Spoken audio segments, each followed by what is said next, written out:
Bon, démêlons le vocabulaire, coordonnées et composantes. Les coordonnées d'un point, ce sont x, y, z en cartésien, r, θ, z et ρ, θ, phi en cylindrique et en sphérique. Donc, ce sont les coordonnées.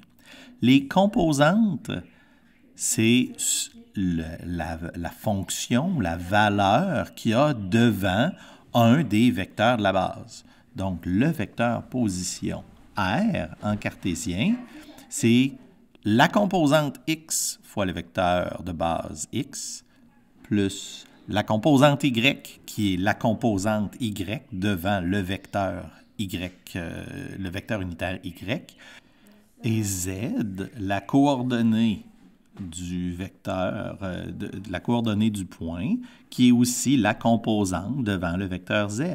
Donc, les trois coordonnées x, y, z sont aussi les trois composantes du vecteur position. Quand on va en cylindrique et en sphérique, c'est différent.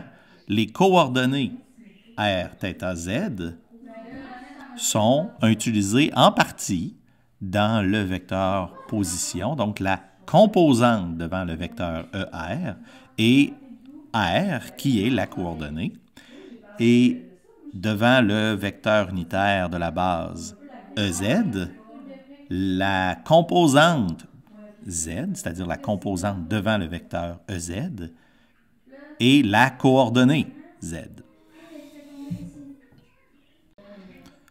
Donc, les coordonnées d'un point, c'est où on est dans l'espace. X, Y, Z, R, θ, Z, ρ, θ, phi.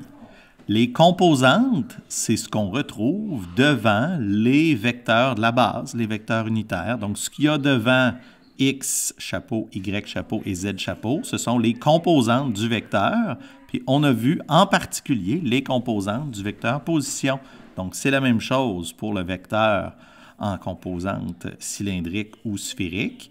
Il y a une composante qui est le facteur multiplicatif devant le vecteur unitaire de la base, et il y a les coordonnées qui nous disent où nous sommes, en quel point nous sommes dans l'espace.